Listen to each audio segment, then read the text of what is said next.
Meet the Crew with your host, Lloyd Ellis.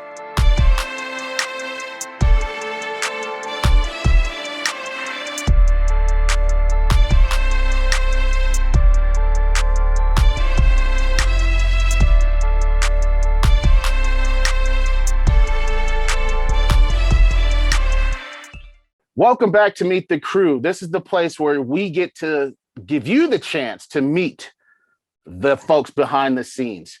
This is the deep endeavors of everybody's life, from the tour managers to the backline techs to the stage managers to even a couple of artists here and there. But before we get into can I speak today? Probably not. But before we get into today's guest, we got to take care of a little bit of housekeeping. We got to make sure, folks, because there's a lot of you that watch these videos but don't hit that subscribe. Please hit the like. Hey, please hit the subscribe. Well, you don't even have to like it, but at least please hit the subscribe. So that way you can be notified when the next episode's going to come up, because we do have a lot of very cool and very intriguing people coming up on these next episodes. But enough on all of that.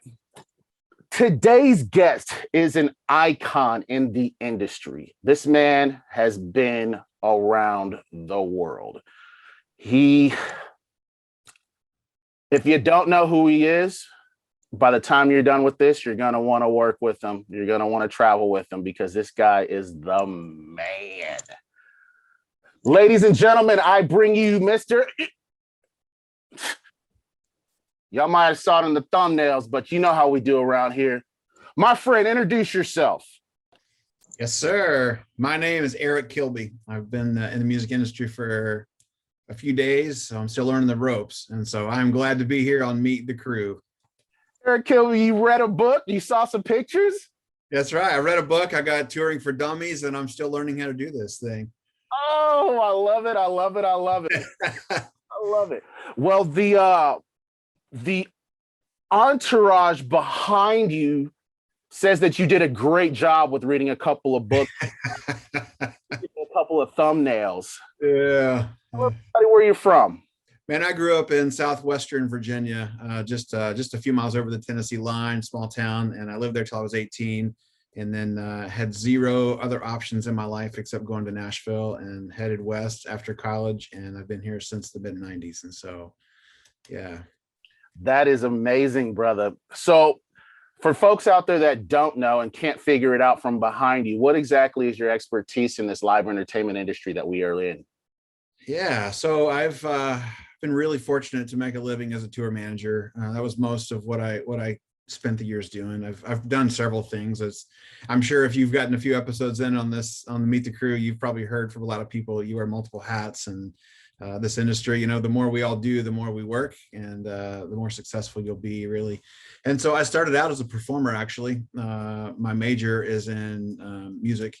And so I have a music degree. So I performed professionally for several years, and then started kind of multitasking, doing that and tour managing at the same time. And then eventually I just realized my passion and forte was really tour managing. And obviously you've probably talked about this before, but it's really the details and organization and logistics of moving a tour or people or group or whatever around the country or even around the world. And so I've spent a lot of years doing that, both on small tours and big tours and everything in between. So that's kind of where I've been. How'd you get into this? And I, as all of us, we've got a really unique story in mind. It's probably not that unique, but it's unique to me. The band I was working with at the time, we were all college students at the time, and we were all, musicians, most of them, the creative type, if you will. And then I was kind of the one that was a little bit like less creative, more business, kind of entrepreneurial spirit, if you will. And so we got ready to go. One of the first gigs that we did out of Nashville was, it was for the inauguration in Washington, D.C. And we were headed up to do something up there, obviously in January. And we were leaving, loading up, to go. And I said, well, where are we staying? Like, asking some questions, like everybody wants to know, where are we staying and what are we doing? And the guys are like, well, I don't know. We'll figure that out when we get there. And I was like, bro, are you kidding me? We are not going to DC for inauguration weekend, and we're going to figure it out when we get there. And so we did. And everything in me was cringing, right? Like, I've got to know where I'm going to eat, where I'm going to sleep. That's what I got to know. And so we loaded up and went, and the whole trip, man, I was just, because I didn't know any details. I was just a saxophone player. And so I'm just like, I've got to, I can't do this. The anxiety was killing me. And so it was at that point where I really started thinking, and I obviously in college, I was starting to learn about, the business and the tour management and stuff. And it just dawned on me, like, I'm really good at details. And so there's got to be a way I can implement both. And so it was then, it was probably 99 or 2000 when I was like, I've got to look into this. And then immediately I started learning there's actually careers for this, right? Like, you can actually get paid to do this. And so for several years I did both. And obviously I jumped in not knowing what I was doing. I just knew, let's start with where are we going to sleep tonight? That's a good place to start. And so I started there, and then it just snowballed. And man, as the more I learned, the more people that I shadowed, and the more people that I questioned, and, can I interview you? Can I shadow you? Can I, all the things. And it just, doors opened, and I've been really thankful for my career. So. Eric, I love the way you explain that, because one thing that we've made sure on this show to let people know and to focus in on is that in our industry, nobody's a number, and we pride ourselves on that. So many careers out there to where they're just like, all right, we just need this many people to fulfill this position. Let's just get it done. But in this industry that we are in, we are more like a family, especially because we are away from our immediate families so much that our road family becomes like our family. Yeah. And the rapport that we have with each other is what gets us gigs, with you shadowing folks, with you reaching out, being like, hey, I'm willing to learn. Yes. I know personally with my career that I've hired folks that don't know everything that they're supposed to know about a position, but they're, one, a good hang, two, willing to learn, and three, are focused, and that goes a long way. You don't have to be the know-it-all out there in this industry, no matter what you do, to become very successful. You just have to have that initiative and that drive to say, you know what, I want to learn this, and I'm going to dedicate myself in order to learn this trade. Yeah, right. And I can attest that has gone millions of miles as far as where my career was when I started and where it is today. And you, of all people, have helped me with that. Like, I remember back to, not going to name drop any artists, but there was a pretty big crossover artist from the CCM market to the mainstream market that was looking for a monitor engineer / production manager. And we literally had just got off a tour, and you put a bug in my ear, was like, hey, this group's looking for somebody. Are you interested? And then I was like, yeah. A day later, I get a phone call. 2 days later, I'm on a flight to Cleveland, Ohio, to go to a venue to go basically spend the next 3 days with these guys so they can check me out. They needed to hang with me for a little bit to see how I interacted with them. Yeah. And then that turned into the next 6 months, which is pretty decent in the touring industry. If anybody wants to gig with you, if it's based on the hang factor, hands down, you win. Like, dude, you are the best hang in the world. So yeah, with touring, we got to have fun out there, and we got to do it safely, because there's a lot of things out here in life, especially in what we do, that can be quite dangerous. There's a lot of spectaculars that are happening, and a lot of choreographed things that are happening on the stage, off the stage. I know that you and I have done some tours where there's a lot of pyrotechnics and stuff like that. So it's a lot of logistics that go into what those folks in the crowd don't necessarily see. And that is another reason why I wanted to do this show, is so that way folks can see and hear from the people that actually do this, what it takes to get into this industry, what it takes to survive in this industry, and what it's like just being somebody that's having fun doing what they love to do. That's right. Yeah, for sure. With that being said, right now, a lot of that has changed. We are still in this crazy epidemic called COVID-19. It is 2021, and 2020 came and gone, and we thought this is going to be quick, but we're still here. So how has COVID affected you professionally or even in your family, if I may ask?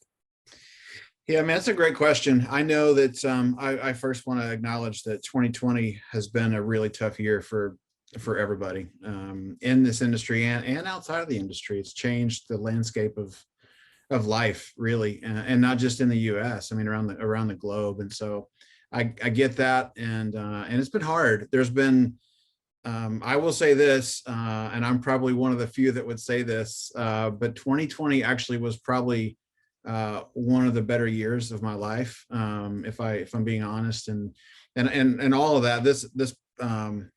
This episode may go 3 hours if I tell you the whole story, so I won't tell you the whole story. But it's Bring it, buddy. 2020 was really a year of healing for me, and just a personal growth, and that was I was on track to do that long before COVID-19 kind of reared its head in March of last year. And so I've gone through some stuff that's, after I got off the road of touring, which we can talk about in a bit. But once I got off the road, adapting to a lifestyle at home where I wasn't touring full time, it was a huge change, culture, community, lifestyle, health, all the things, wellness. And so it's been a 7-year journey for me while I'm still in the industry. My lifestyle's changed. I'm not living on a bus anymore. And so my suitcase actually got put away, after all these years. I never used it anymore, which is awesome. But all that to say, 2020 really allowed me, the last 7 years, I work from home. And so 2020 didn't change anything for me as, how I go or my schedule or any of those things. It did affect our business of putting tours on the road. Obviously that changed drastically. Lots of work taking place behind the scenes with canceling and rescheduling and, refunding tickets and reforecasting budgets and all the things. But it was really good for me, just to have the time to focus on my overall health, physically, spiritually, emotionally, all the things. And so I did a lot of things in 2020 that really helped me to grow and just to be at the place I'm at today. And really give me just as much time with my wife, if not more than usual, right? And so I know a lot of people probably in the industry can say that. And so being home with family, it didn't change a ton because we both work from home. So it was a good year for us personally. And then professionally, as I said, that second week of March or whatever it was when everything just stopped, we canceled. I think immediately I had to cancel, I don't know, I want to say it was 60 to 70 shows, like right now, in that next month or two. And then we kept rebooking and then having to cancel again and rebooking and canceling again. And we all thought it was going to be short-lived, and here we are, a year into this thing, and it's still kind of shut down, honestly. There's a few things starting to happen, but so yeah, it's been a really hard year professionally, when it comes to finances and livelihood of a lot of friends of mine.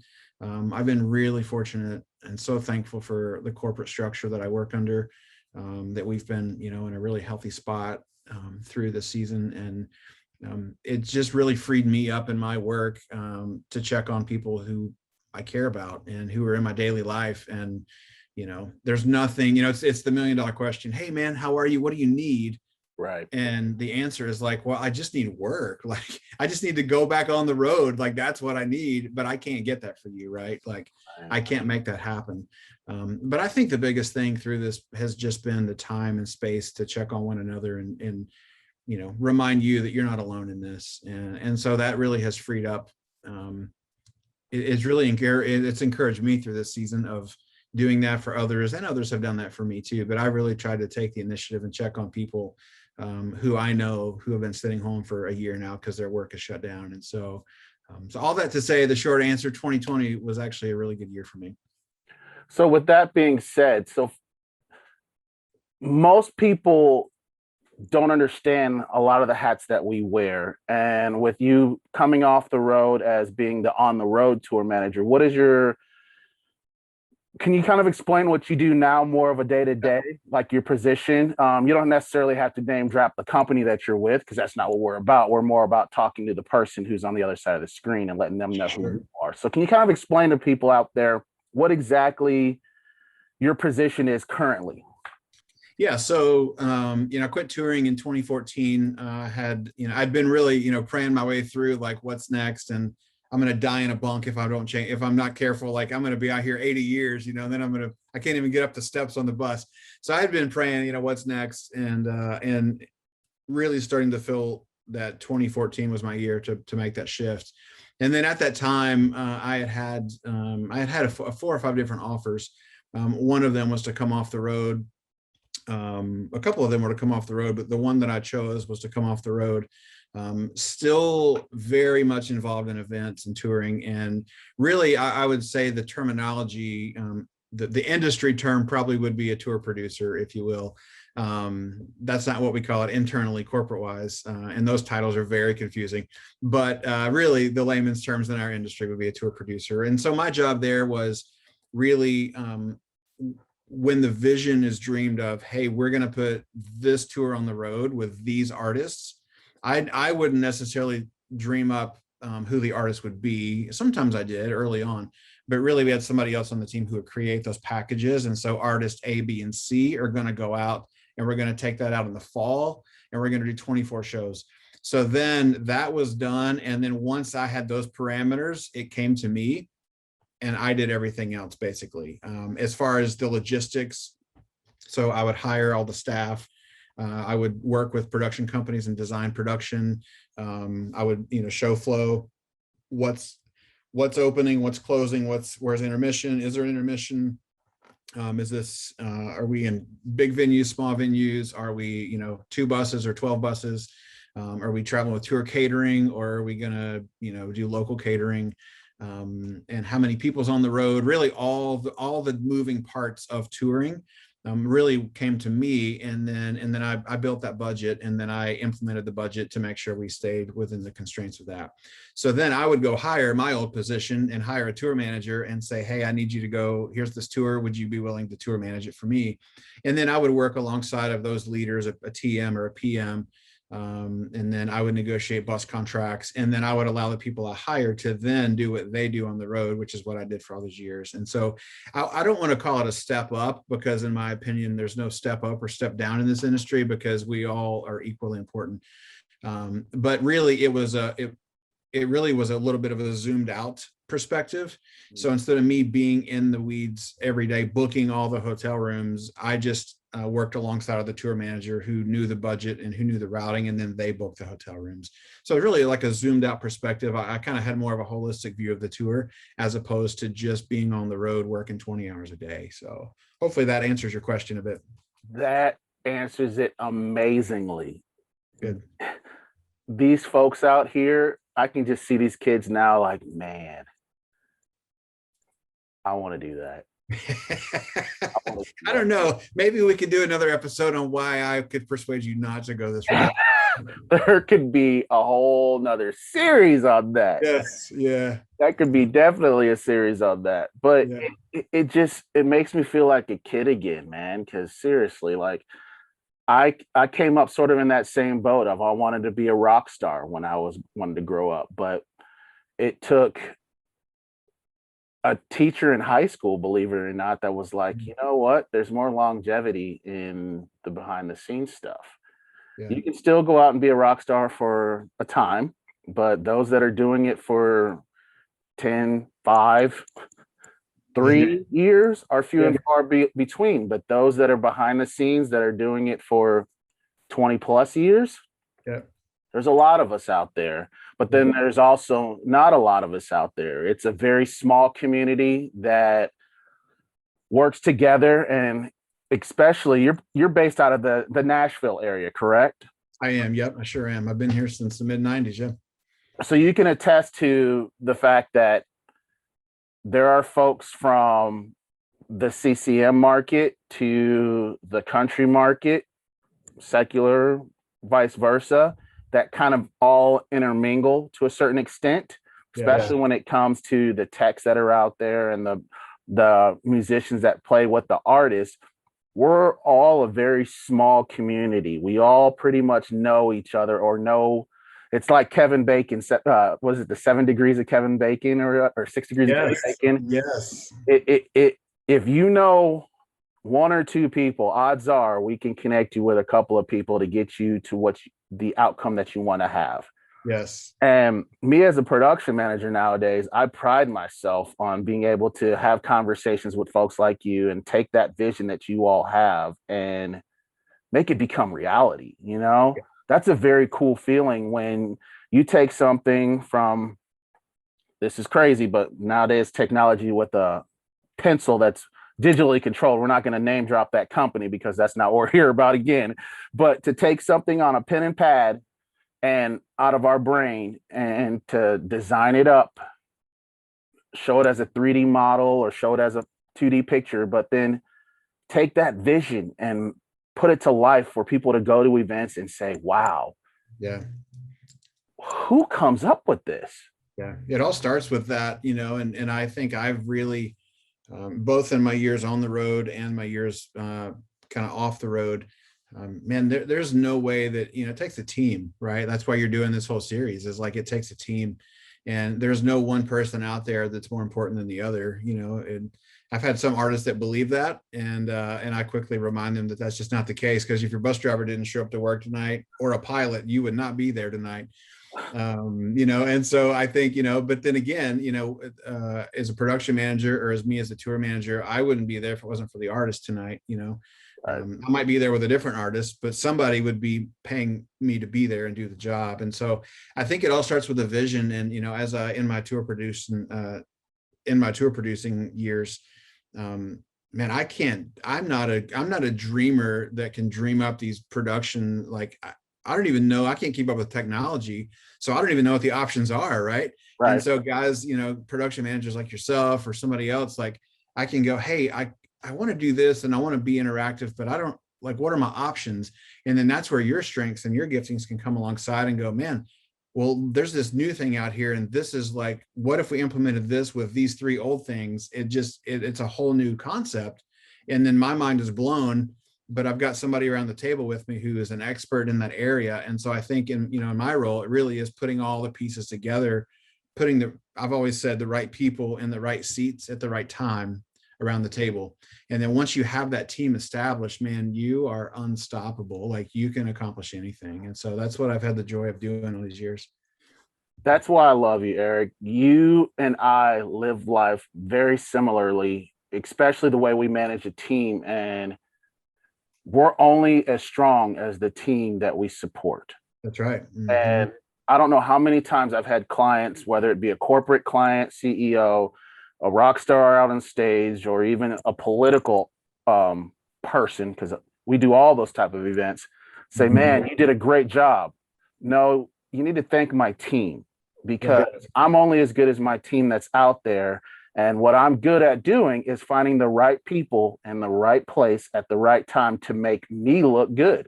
And I always try to make sure that my team knows that. So whenever I get a thank you, I'm always like, thank you to my team for making me look good. Yes. Because I don't know how to do everything. Yeah. The one thing that I would add to that is there's 2 different styles of leadership that I've learned. And I wish I'd have learned this 20 years ago, because I'd have been way better off in life. But there's the leader who takes credit for everything that goes right. When things go wrong, they point fingers to the people on the team, right? That's option one. The other option is a leader, when everything goes right, points fingers to all the people around them. And when something goes bad, they're the first to stand up and say, that was my fault. I take ownership of that. And man, if I'd have known that 20 years ago, like, golly, like, I want to be the leader who steps in and says, hey, this was my fault. The train derailed because of me. Right. I led my team astray. So that was my fault, not their fault. But when, man, things are thriving and, man, we're firing on all cylinders, man, I had nothing to do with this. Our team is amazing, right? Like, let's applaud them all. There's a lot of them working their butts off. Right. So I think when you go to a show, when this starts firing back up again, for those that aren't in the industry, man, for every person in the spotlight on the stage, there's sometimes hundreds of people behind the scenes, you know, that are doing their job so flawlessly that goes unnoticed. And so I love that you're doing this series, man. It's just fantastic. I appreciate that. I appreciate that. As I sit here and look at the tour plaques behind you, and I look to my left and I see a tour plaque with you and I both in it from 2009 time frame. Yeah. Yes. And that was probably my third tour with you at that point in time, if not fourth. It brings back memories, and I'm getting choked up because it's like you and I have been through a lot on the tours that we've been through, and there have been a lot of great times, but then there's also been some tough times. And I just remember back when I was going through some really tough times in my life, when I found out some horrifying news, you were to me within a matter of minutes. Yeah. I think we were in Evansville, Indiana, if I'm thinking of the same situation. We were there before, and then we ended up in my hometown. Well, one of my hometowns, Omaha, yeah. Actually, Omaha, so I could go be with family during that event. And it is, I can't say this anymore, it is family that we are when we're out there on the road. And the fact that you were like, go do what you need to do, we've got this. Yeah. And take the time that you need. And 2 weeks later, I'm back out on the road on a bus, and the love that you all showed me coming back, the care that you all showed me to know that I was going through some tough times and that I needed some time, but I needed to get back to work to be able to focus my brain on something else besides what was going on with me and my family. Yeah. And it's just amazing. And that's something that people don't understand. You're not going to get that type of love in a corporate environment. It's not going to happen. It takes stuff like this for us to have that relationship, to get that kind of support, you know. Like, I wasn't even expecting, and this is on a side note, but it's like, I wasn't even expecting to be paid, but I was taken care of during that time. You know what I mean? Because in our industry, we're all contractors out there for the most part. Right. Yeah. And I was like, my brain's like, okay, I got to go take care of my family, but then I also, how am I going to survive? And it was like, no, don't worry about that. This is something that's catastrophic. You're fine. You can do both. Yeah. You can do both. You know, you're fine. Don't worry about this portion. We're going to get you through this. And when you're ready to come back, your spot is there. Yep. And I was in one of those positions where I was like, how am I going to do this? I was the tour monitor engineer. Like, I was mixing 9 bands a night out of 10, you know, Yes. including the headliner. I'm like, how is this going to happen? And you guys are like, we're going to make this work. You know what I mean? And even when I got goosebumps just talking about this, but even when I came back, it was like, whatever you need, we're here, you know? And that is why I want people to know who we are. I want people to meet the crew, because you're not going to find this type of relationship out there in any other job. Well, aside from probably the military. Right. Yeah. Probably. But we also have a term that we're brothers in arms also, brothers and sisters in arms, because we go to battle every night, you know, and in a totally different light. I'm not glorifying that. I'm not comparing those two by any means, because that's a whole nother realm. But I just want to thank you again for everything that you have done for me personally in my career, and for so many people out there. I just, all I do is come alongside and just say, hey, this guy, you're the one that does the work, man. Are you kidding me? I've not done anything. I'm just here to cheer you on. So I appreciate it. It's been an honor to walk it with you, my man. I greatly appreciate that. Well, before I let you go, Eric, we come to this little segment in our show, which is the gut check for everybody. It's all the tough spot. So if there is one, and I say one thing that EricSKilby needs to say to the world that they might need to know about him, or even just about a little life, what might that be? Well, one thing, if there's one option, then I'll make it one option and honor the question, although I could give you 15 right now. So if there's one, I'm going to make it not about me, because that's just not important.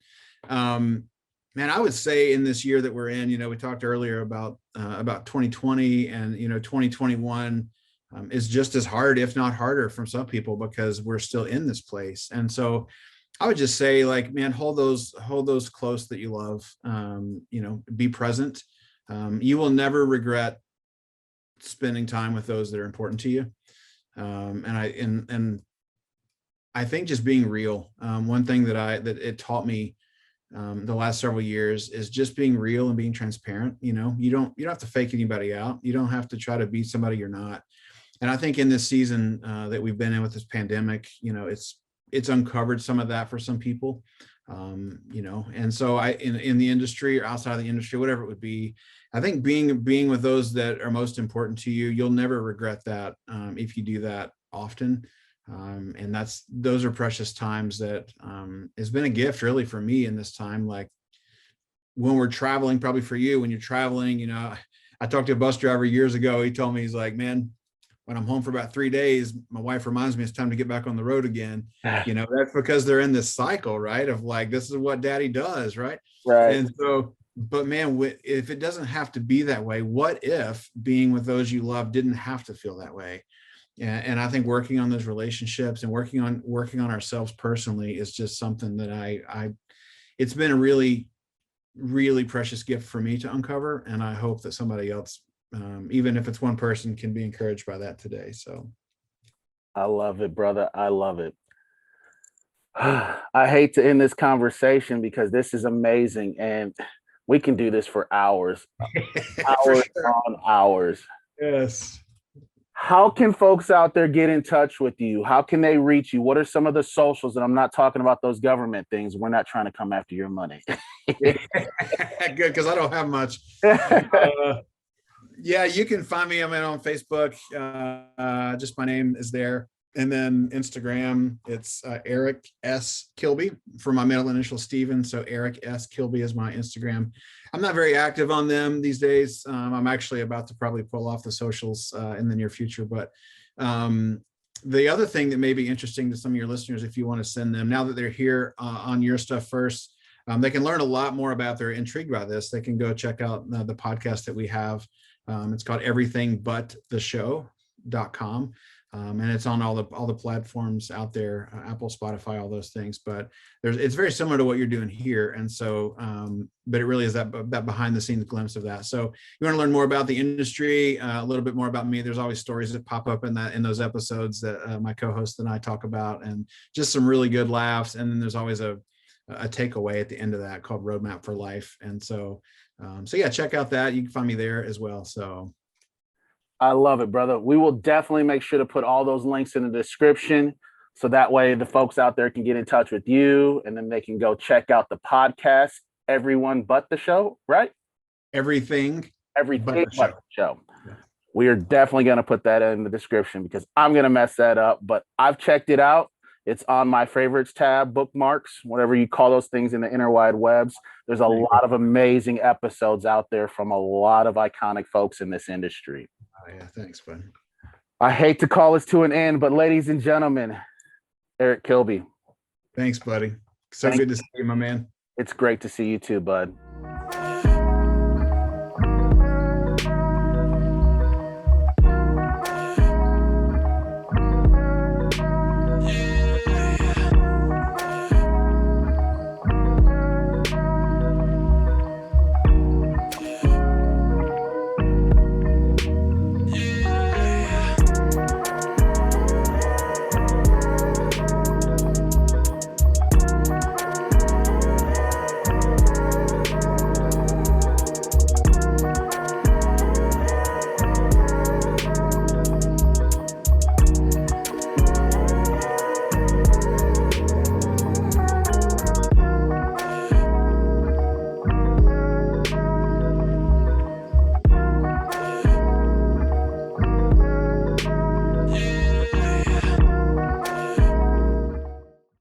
Hey, my name's EricSKilby, and you've been backstage and you have met the crew.